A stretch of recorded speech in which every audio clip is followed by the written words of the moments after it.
Hey everybody, this is Perch, and I'm here with Joe. And what are you reading right now, Joe? Well, right now I've been reading some Phantom Lady and got up to was it Phantom Lady number 17 from April 1948. Oh, way back. Way back, Golden Age. We haven't done a lot of Golden Age. No, we haven't. And the Golden Age is fun. It's more fun than you remember. People get murdered.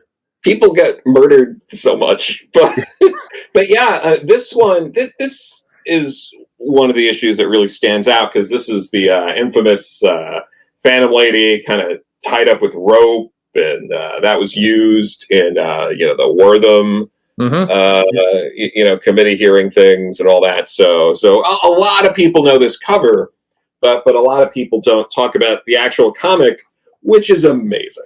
It is.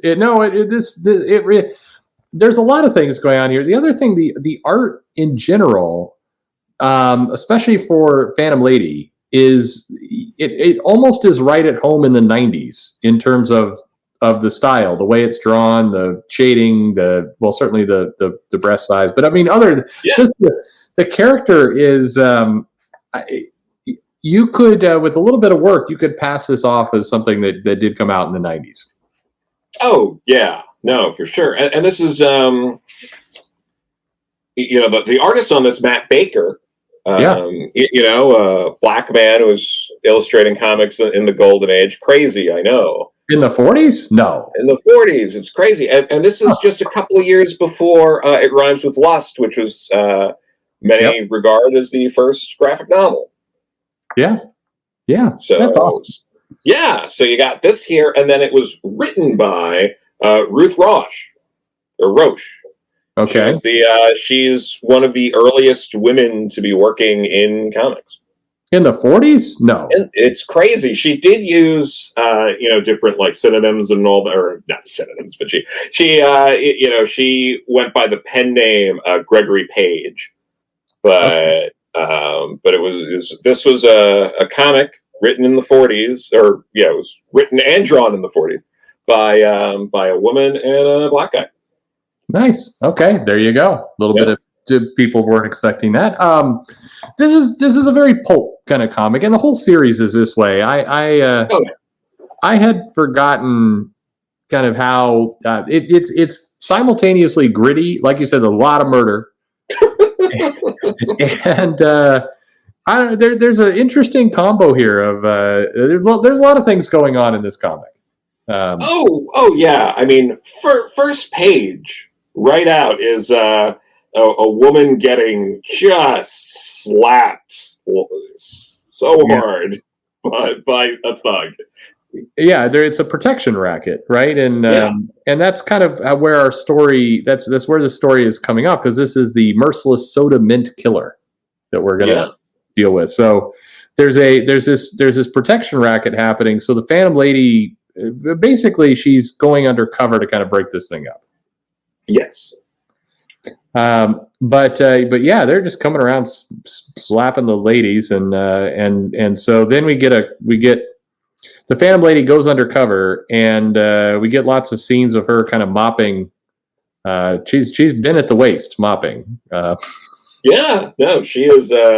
She's mopping, and she's so deep undercover. Yeah. I mean, this is so very soon. Working at this diner, Mintz is basically having to teach his cronies how to shake down a dame. Yes. Yeah. That's and also something interesting here. You see this more in the Golden Age, but the way Matt Baker lays out a page. Oh yeah. There's always like a circular or semicircular panel on like just about every page. Yeah. No, I mean, it's very, again, I think a lot of people's perspectives on this era is that it's all very dull and the pages are laid out very boring, but there's a lot of kind of dynamic panel work and characters. I mean, you see when they do come in to kind of rough up the dames, they kind of grab Phantom Lady and her legs are out of the panel. I mean, there's a lot of, this is visually pretty cool how they laid all this stuff out. Oh yeah, no, it's really interesting, and yeah, I think what a lot of people think of with the Golden Age is, you go back to like a lot of like the early Marvel and DC stuff. It's a lot of like 6-panel grids. Yep. It's the 2x3 with the top of each panel has like narration. Yep. But that's not what this is at all. No, not at all. This is the panels are very dynamic. There's a lot of overlap, characters who are kind of in and out of the panel. So there's some pretty. I mean, every page has quite a bit going on in terms of visually. A lot of work, and it's telling a fun story. It's very much a. I mean, this isn't noir exactly, but as we get into it, the thugs come to kind of shake down the diner. They proceed to just murder this woman with a rag.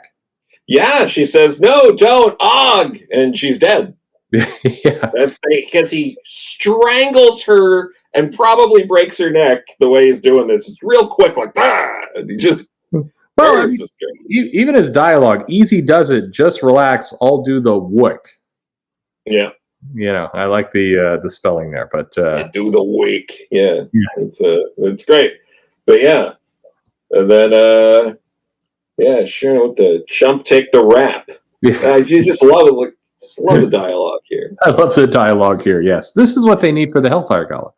No, it's great. We got that, and then the next page, Phantom Lady rushes in. Oh, but not too late to settle some crook's hash. Yeah. Betty, they've killed her. And but as she's calling for the police, or no, she's calling to she's calling the crooks to figure out what's going on, I guess. And I like this guy. He shows up for lunch, and he's like, "Shay, I want a sandwich." Huh? Dead people? Yowie! Lots of dead people. Phantom Lady, you did it. You killed the poor dead people. And just the whole, the back and forth is hilarious in this. And this basically kind of frames up the Phantom Lady that she was seen on the scene at the crime with a bunch of dead people. Yeah. So in the past, over the course of 2 pages, a woman gets murdered, and then a guy is not believed by the police here because is definitely drunk. Yeah, exactly. My little rum blossom. Yeah, it's great. But so Phantom Lady's on the scene. She's gonna try and hunt down these protection racket killers and find their leader, Mintz. Just an awesome name. Why isn't this a Netflix series? I mean, come on. I would love Phantom Lady as a Netflix series. Especially because she has the most bizarre power, which they try to explain it here, and they do it in every issue. But for me, I feel like it never quite works. It's like I got a blackout lamp. Yeah, and this blackout flashlight makes you not see. It's like she's kind of got it's an opposite flashlight is her power. Yeah. But so I love it. So she shows up to kind of figure out what's going on, and these protection racket guys have a rocket launcher. They do, and they got grenades that they call pineapples, and these pretty pineapples hope the Phantom Lady likes fruit salad. It's the best. This is the best. Why the hell aren't you people reading this? It's so charming and wonderful. I mean, she hides from the rocket launcher and grenades in a sewer tunnel of some kind. Yeah, and figures out that if she follows the rats, that's how she'll she'll get out of here. But this allows her to kind of sneak into the building. Again, I love the way these criminals are narrating things like, boy, the cops would just love these records. Leave it to Mintz to figure out how to get rid of them. We'll put them into the furnace. Good God, Mintz is a genius. Yeah, rockets to you, Phantom Lady. Oh my God, it's the best. But yeah, but Phantom Lady didn't reckon on hand grenades. Yeah, like oh my God, and then her emotional journey from going 2 panels from ugh sewer rats to I'll just follow Mr. Rat. Yeah, that's right. That's quite an emotional journey. She gets past the fear and soldiers on, and then that does lead her to this basement. This basement with the big hole that leads right into the sewer. Yeah, there'd be some structural damage to this. It can't smell great. No. But this allows her to kind of show off her gadget with the just a minute, boys. Did I ever show you my famous Black Ray? Ooh, that's a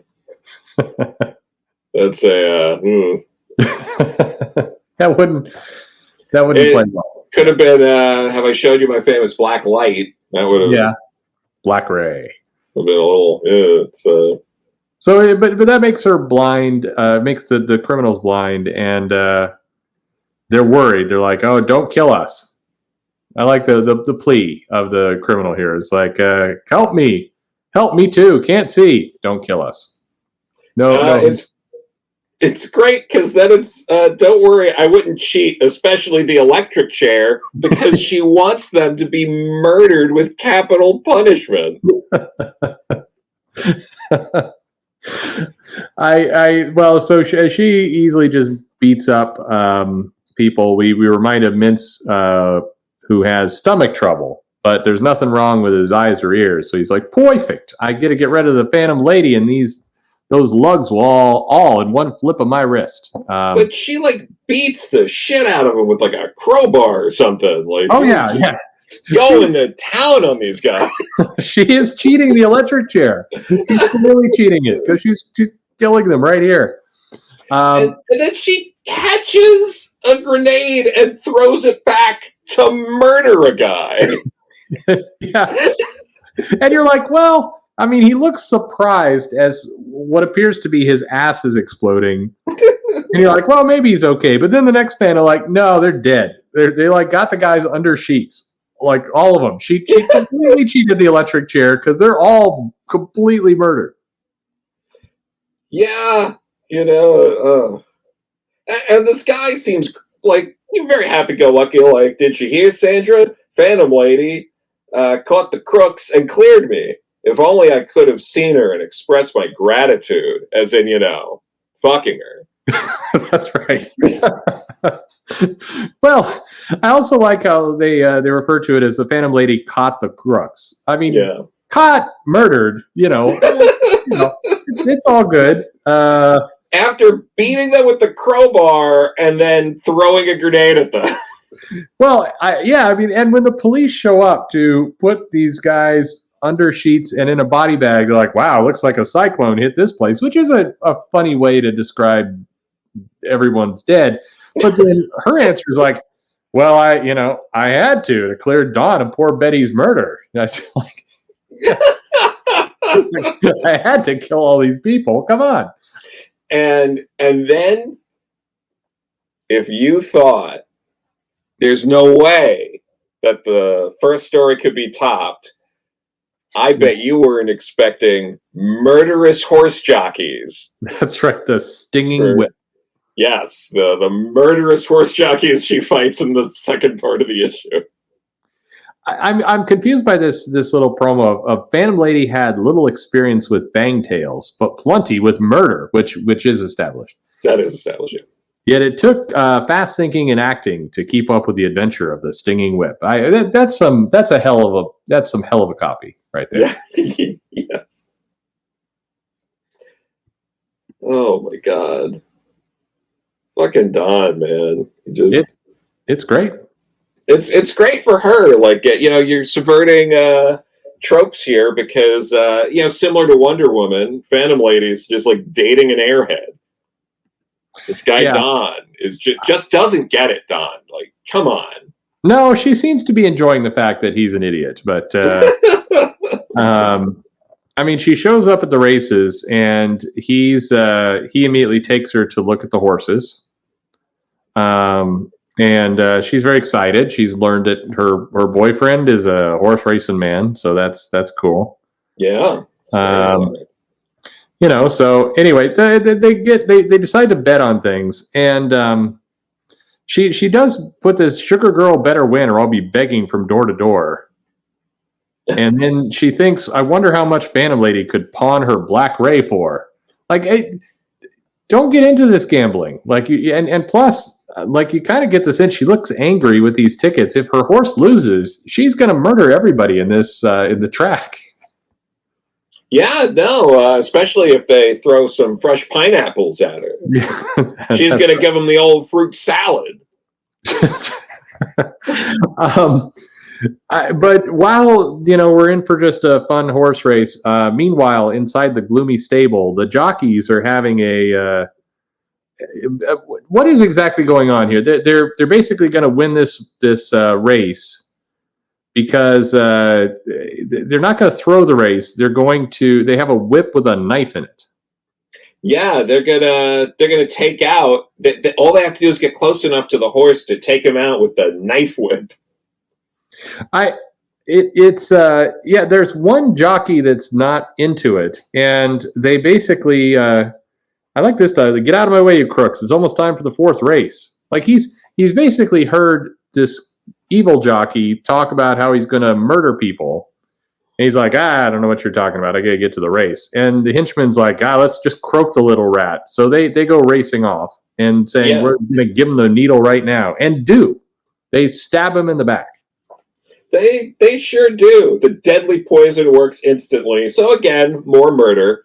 Yeah. And another great thing here is, I feel like a lot of people thought like we didn't talk about, the social nuances in comics until much later, but it's 1948 and we have all sorts of different kinds of jockeys. There's good jockeys, there's evil jockeys. Like it's, it's a pretty forward thing. Not all jockeys are evil.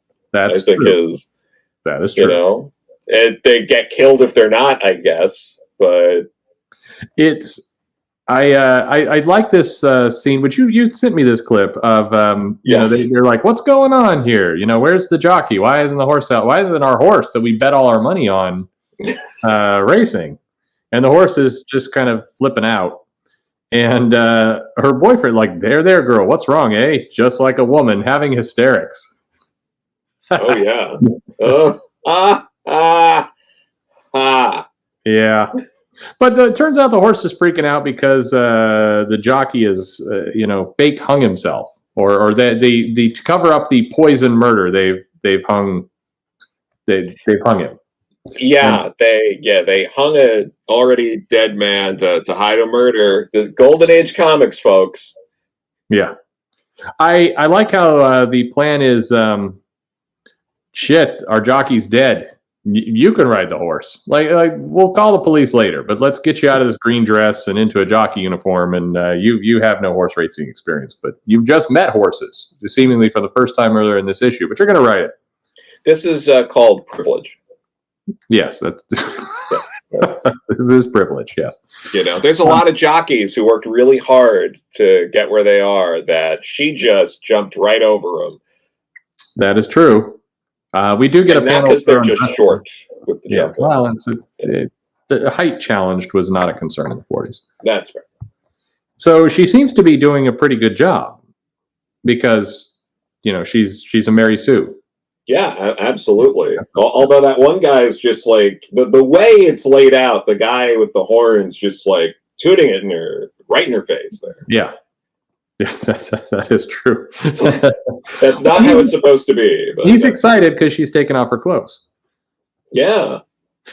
What is, by the way, she goes from a green dress into some shorts with a belt into a jockey uniform. Did you know there's a third wardrobe? She's really hellfire galling it up here with 3 different outfits.